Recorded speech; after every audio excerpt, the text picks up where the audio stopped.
வணக்கம் ஐயா. வணக்கம். வணக்கம் ஐயா. நல்லா இருக்கீங்களா ஐயா? நல்லா இருக்கையா.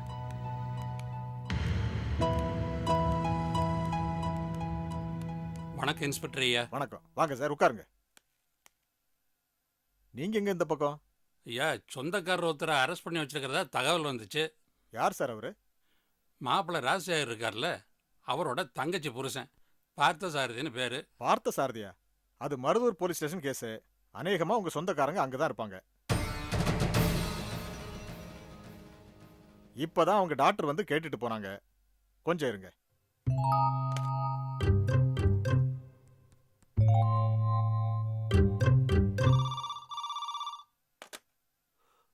ஹலோ, பூஞ்சோல போலீஸ் ஸ்டேஷன்ல இருந்து பாண்டியன் பேசுறேன். நான் சேகர் பேசுறேன். சொல்லுங்க பாண்டியன். அங்க பார்த்த சாரதின்னு ஒருத்தர் அரெஸ்ட் பண்ணி வச்சிருக்கீங்களாமே? ஆமா, அரெஸ்ட் வாரண்ட் இல்லாம தான் கொண்டு வந்திருக்கேன். என்ன ஒண்ணு, கம்ப்ளைண்ட் கொடுத்தவரே ஐடென்டிஃபை பண்ணியிருக்காரு. அதான் விசாரிச்சுட்டு இருக்கேன். அப்படியா? அவரை பெயில் எடுக்க ஒருத்தர் வந்திருக்காரு. அப்படியா? யார் அவரு? அவரோட சொந்தக்காரரு. இந்த ஊர் பெரிய மனுஷன், தலைவராகவும் இருக்காரு. ஆமா, உங்களுக்கு தெரிஞ்சவரா? ரொம்ப நல்லா தெரிஞ்சவரு. அப்போ அவரை இங்க அனுப்பி வைங்க. முடிஞ்சா அவர் பொறுப்புல இவரை அனுப்ப முடியுமான்னு நான் பாக்குறேன்.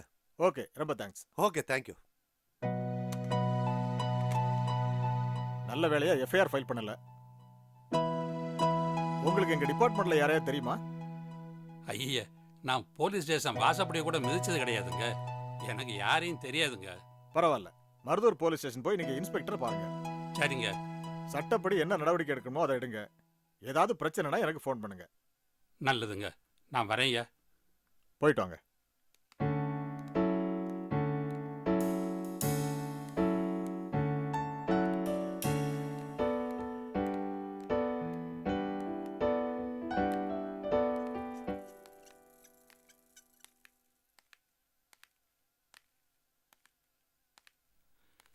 என்னதாயி? ம்? என்ன யோசனை? ரமாவையும் அவங்க அம்மாவையும் நினைச்சா ரொம்ப பாவமா இருக்குப்பா. இதுக்கு நாம என்ன செய்யறது தாயி? அது அவங்க தலை விதி. அவங்களும் நம்மள மாதிரி மரியாதையான குடும்பம் தானே. அவங்களுக்கு மட்டும் ஏன்பா இப்படிலாம் நடக்குது?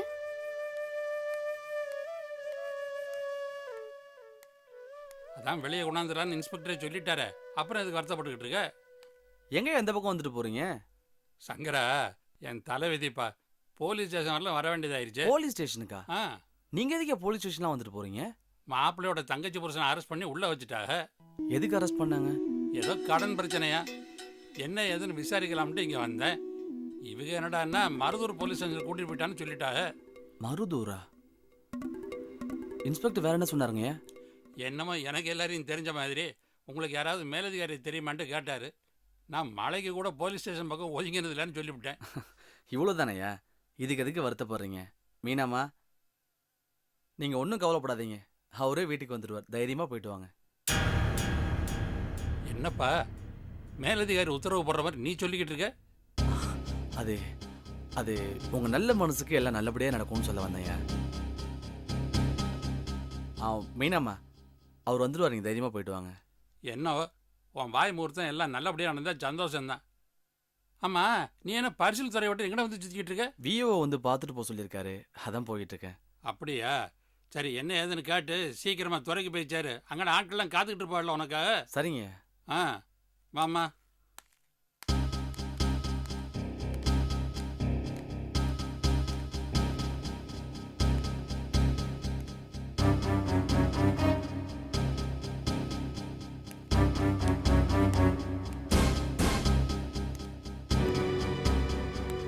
எவனோ தப்பு செய்ய போக நாம வெயில லேராப்பில் ஆகி போச்சே.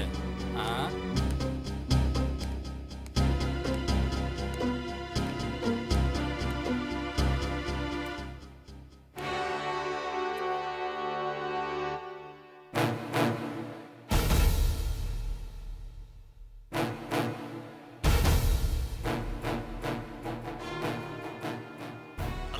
ஹலோ செந்தில், நான் ஆர்கே பேசுறேன். சொல்லுங்க ராதாகிருஷ்ணன். ஒன்னால ஒரு முக்கியமான காரியம் ஆகணும். என்னன்னு சொல்லுங்க. மருதூர் போலீஸ் ஸ்டேஷன்ல இந்தூர்கார ஒருத்தர் அரெஸ்ட் பண்ணி வச்சிருக்காங்க. எதுக்காக அரெஸ்ட் பண்ணாங்க? சந்தேக கேஸ்ல தான். அப்படியா? அவர் பேர் என்ன? சாரதி. ஃபுல் நேம் பார்த்த சாரதி. ஓ, அவனா? அவனுக்கும் தேவராஜுக்கும் கான்டாக்ட் இருக்குன்னு நினைக்கிறேன். அதனால தான் நான் கூட்டு விசாரிக்க சொன்னேன். அது எனக்கும் தெரியும் செந்தில். அப்ப எதுக்கு வெளியே விட சொல்றீங்க? அவனை வெளியே விட்டாதான் தேவராஜ பத்தின நிறைய தகவல் நமக்கு கிடைக்கும். அது மட்டும் இல்லாம அந்த பொண்ணு மீனாவுக்கு ஒரு சொந்தக்காரு. அவரை வழி எடுக்க ரொம்ப சிரமப்படுறாங்க. இதனால புதுசா ஏதாவது பிரச்சனை வந்துட்டா? வராது. வராம நான் பாத்துக்கிறேன். அதான் அந்தால நான் ஃபாலோ பண்ணிட்டு இருக்கேன்ல, அப்புறம் என்ன? ஓகே, நீங்க சொன்னதால இப்பவே மருதூர் போலீஸ் ஸ்டேஷனுக்கு ஃபோன் பண்ணி அவனை ரிலீஸ் பண்ண சொல்றேன். தேங்க்யூ செந்தில், நான் அப்புறம் பேசுறேன். ஓகே.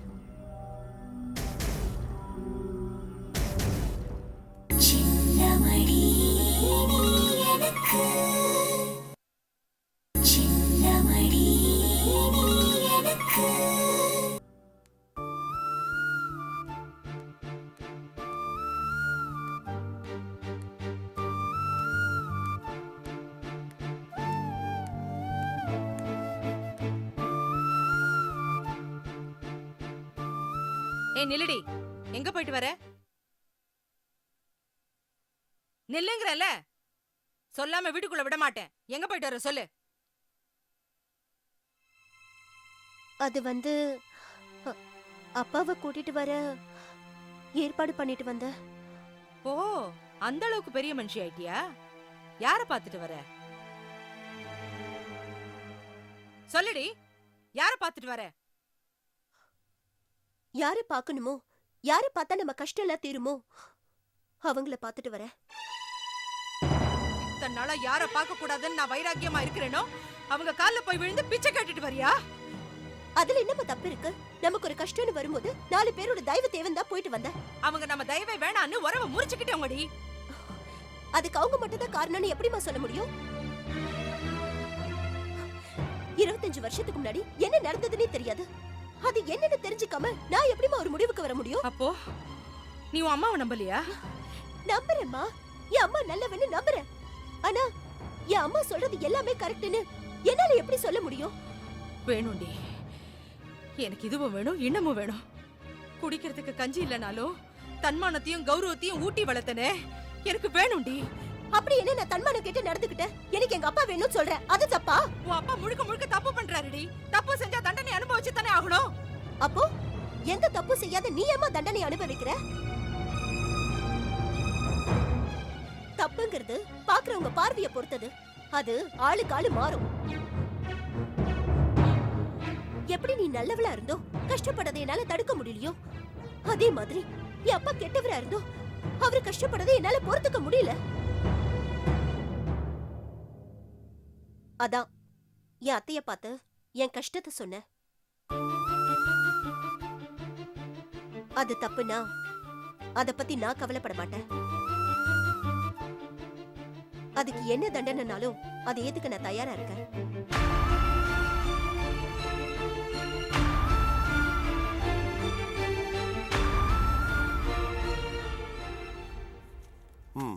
தயா. வணக்கம் இன்ஸ்பெக்டர் ஐயா. வணக்கம், உட்காருங்க. நான் பூஞ்சோல கிராமத்துலேருந்து வந்திருக்கிறேன். என் பேர் சொக்கலிங்கம். என்ன விஷயம்? பார்த்த சாருன்னு என் சொந்தக்காரர் ஒருத்தர் எங்களை கூட்டிகிட்டு வந்ததா தகவல் சொன்னாங்க. ஓ, அவர் தான் நீங்களா? உங்க ஊர் இன்ஸ்பெக்டர் பாண்டியன் ஃபோன் பண்ணியிருந்தாரு. ஆமாங்க, அவர் எங்களுக்காக தான் ஃபோன் போட்டு பேசினார். நீங்கள் கூட்டிகிட்டு வந்திருக்கிற ஜாமீன் எடுக்கிறதுக்கு என்ன செய்யணும்னு சொன்னீங்கன்னா அதை செஞ்சுட்டு அவரை நாங்கள் கூட்டிகிட்டு போயிடுவோம். அதுக்கு அவசியமே இல்லை, அவரை ஏற்கனவே ரிலீஸ் பண்ணிட்டோம். அரெஸ்ட்னா அரெஸ்ட் வாரண்டோட கூட்டிட்டு வரல, அவர் மேல சந்தேகப்படும்படியா இன்ஃபர்மேஷன் வந்தது. அதுக்காக என்கொயரி பண்ணலான்னு கூட்டிட்டு வந்தோம், அவ்வளவுதான். ஐயா, அவர் அப்படியெல்லாம் தப்பு பண்றவர் இல்லைங்க. நோ நோ நோ, அந்த ஆள் பக்கா 420. என்ன ஒண்ணு, அவர் செஞ்ச தப்புக்கு சரியான ஆதாரம் கிடைக்கல. நானே இந்த கேஸை எப்படி க்ளோஸ் பண்றதுன்னு யோசனை பண்ணிட்டு இருந்தேன். நல்ல வேலையா மேலிடத்துல இருந்து போன் வந்துச்சு, உடனே ரிலீஸ் பண்ணிட்டேன். மேலிடத்துல இருந்தா? ஆமா சார். நீங்க எங்க டிபார்ட்மெண்ட்ல யார்கிட்டயாவது இந்த விஷயத்தை பத்தி சொன்னீங்களா? இல்லையா, எனக்கு உங்க டிபார்ட்மெண்ட்ல யாரையுமே தெரியாதுங்க. எங்க ஊர் இன்ஸ்பெக்டர் தான் இது விஷயமா உங்கள்கிட்ட பேசினாரு. நோ நோ, அவரோட பெரிய ஆபீசர்கிட்ட நீங்க சொல்லிருக்கீங்க. இல்லனா அந்த ஆளை இவ்வளவு ஈஸியா விட முடியாது. நீங்க ஒன்றும் கவலைப்படாதீங்க, அவரே வீட்டுக்கு வந்துடுவார். தைரியமா போயிட்டு வாங்க. என்னப்பா மேலதிகாரி உத்தரவு போற மாதிரி நீ சொல்லிக்கிட்டு இருக்க? அது உங்க நல்ல மனசுக்கு எல்லாம் நல்லபடியா நடக்கும்னு சொல்ல வந்தேங்க. மீனாம்மா, அவர் வந்துடுவார், நீங்க தைரியமா போயிட்டு வாங்க.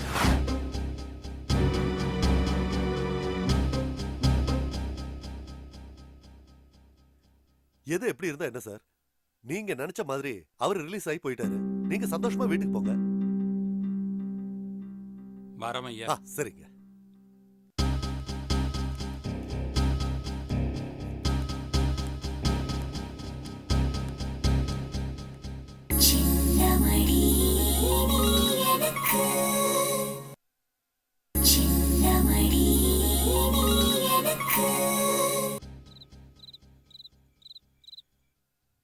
விடுதலை விடுதலை விடுதலை விடுதலை. சரோ, ஒரு மனுஷன் ஜெயிலு சுடுகாடு இது ரெண்டுக்கும் போகிறதும் ஒன்று தான். ரெண்டு இடத்துலையுமே போன உடனே அருணாக்கரை கைட்டுறானுங்க. நல்ல வேலை நான் ஜெயிலுக்கு போகல, போலீஸ் ஸ்டேஷனோட திரும்பி வந்துட்டேன். என்ன சரோ அப்படி பார்க்குற? உன்னுடைய தெரிஞ்சவங்க கிட்ட உன்னோட இன்ஃப்ளூயன்ஸ் யூஸ் பண்ணி என்னை வெளியே கொண்டு வா நான் எவ்வளோ கெஞ்சினேன். நீ மட்டும் என்னை அப்படி வெளியே கொண்டு வந்திருந்தேன்னா என்னை வெளியே கொண்டு வந்த பெருமை உனக்கு அடிச்சிருக்கும். என்ன பண்றது, இப்ப நீ அதை மிஸ் பண்ணிட்டியே. யமனோட போராடி செத்து போன தம் புருஷன் உயிரை மீட்டு வந்தாலே சாவித்ரி, அவளுக்கு கிடைச்ச மாதிரி பெருமை உனக்கு கிடைக்கணும்னு நினைச்சேன். சாரி, நீ மிஸ் பண்ணிட்ட. எல்லாத்துக்கும் ஒரு கொடுப்பனை வேணும், என்ன பண்றது? சரி சரி, பேசி பேசி தலை பயங்கரமா வலிக்குது. சூடா ஒரு கப் காஃபி எடுத்துட்டு வா போ. இன்னைக்கு என்ன நியூஸ் போட்டிருக்கான்? கணவன் மீது மனைவி புகார், குடும்ப நல வழக்கில் கணவனுக்கு தண்டனை. குடும்ப நல இல்லை, மெயின் பார்ட்டு கணவன் தானே. அவனுக்கு தண்டனைனா எப்படி குடும்ப நலனா இருக்க முடியும்? மனைவி நலன் வழக்காக தானே இருக்கணும். எல்லா பொண்டாட்டிகளுமே சொரவ மாதிரி தான் போல இருக்குது. வர வர நாட்டில் நல்ல நியூஸே படிக்க முடியாது போல இருக்கு. என்ன சார் அது? சூடா காஃபி கேட்டா சில்லுன்னு தண்ணி கொண்டு ஊத்துற. நீங்க தானே சொன்னீங்க ஜெயிலும் சுடுகாடும் ஒண்ணுதான்னு. அதுக்காக ரெண்டுமே தீட்டுப்பட்ட இடம், போயிட்டு வந்தா தலை குளிக்கணும், அதான் தண்ணி ஊத்தனேன். சுடுகாடு வேணா தீட்டுப்பட்ட இடமா இருக்கலாம், ஆனா ஜெயில் அப்படி கிடையாது. மகாத்மா காந்தில இருந்து நெல்சன் மண்டேலா வரைக்கும் அங்க போயிட்டு வந்திருக்காங்க. இதெல்லாம் உனக்கு எங்க தெரிய போகுது? அவங்க எல்லாம் உங்கள மாதிரி பொய் சொல்லிட்டோ திருட்டுத்தனம் பண்ணிட்டோ போல, தியாகத்துக்காக போனாங்க. ஓ அப்படி வரையா நீ? ஓ ஹென்ரின்னு உலக புகழ் பெற்ற ஷார்ட் ஸ்டோரி ரைட்டர் இருக்காரு. அவர் ஜெயிலுக்கு போயிட்டு வந்த பிறகுதான் கதையே எழுத ஆரம்பிச்சாரு. இது தெரியுமா உனக்கு? எப்பவுமே நீங்க செஞ்ச தப்புக்கு நியாயம் கற்பிக்காதீங்க. தப்பே செய்யாம இருங்க, அப்பதான் மனுஷனா இருக்க முடியும். தப்பே செய்யலன்னா அப்புறம் எப்படி மனுஷனா இருக்க முடியும்? அறிவு கெட்டவள. தப்பே செய்யாம இருக்கணுமா? 1ஆம் கிளாஸ்ல கத்து கொடுத்தான் காகம் கரையும்னு. இது வரைக்கும் எந்த காகமாவது கரைஞ்சிருக்கான்னு? எல்லா காகமும் அப்படியே முழுசா தான் இருக்கு. இந்த தண்ணியில நின்னோம் நாம அப்படியே கரைஞ்சிடுவோம் போல இருக்கு. முதல்ல டவல் எடுத்து தொடங்கணும். தலையில தண்ணி ஊற்றணும் டிசைட் பண்ணிட்டு டவலை ஏற்கனவே மாட்டி வச்சிருக்காளா? அவரை ஏற்கனவே ரிலீஸ் பண்ணிட்டோம்.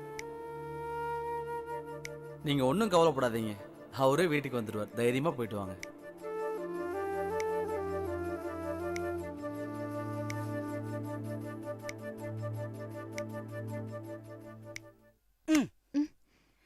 என்னத்த யோசனை?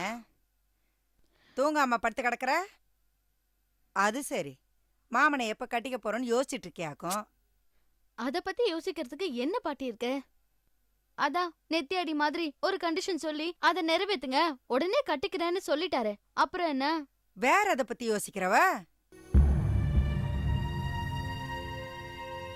இன்னைக்கு நடந்த விஷயத்த பத்தி தான் யோசிச்சுட்டு இருக்கேன். எது? அந்த பிராடு பையில போலீஸ்ல புடிச்சிட்டு போனாங்களே அத பத்தியா? அதான் நீ உங்க அப்பனும் போய் அவனை வெளியில கொண்டாந்துட்டீங்களே. நாங்க வெளியில கொண்டு வரல பாட்டி.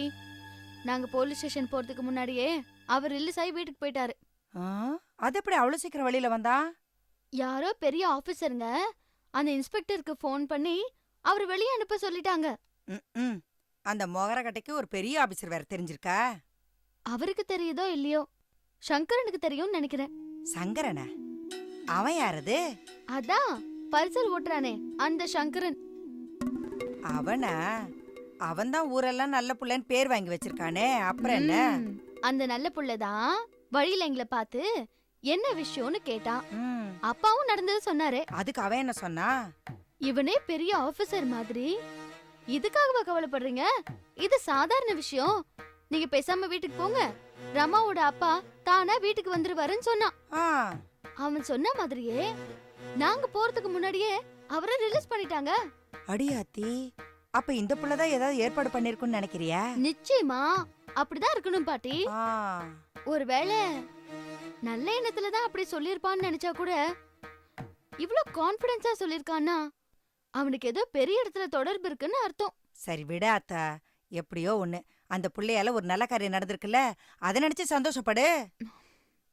சந்தோஷப்படுற மாதிரி இல்ல பாட்டி, சந்தேகப்படுற மாதிரி இருக்கு. மொத்தத்துல இந்த சங்கரன் கிட்ட ஏதோ ஒரு மர்மம் இருக்கு.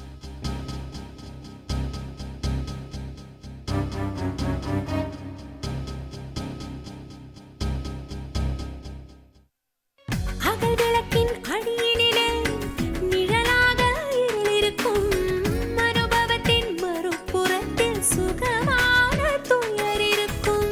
அகல் விளக்கின் அடியினிலே நிழலாக இருளிருக்கும், அனுபவத்தின் மறுபுறத்தில் சுகமான துயர் இருக்கும். என் அறையின் ஜன்னல் திரைகளிலே உன் அழகு பருவம் படபடக்கும், உன் பாத கொலுசின் அசைவினிலே என்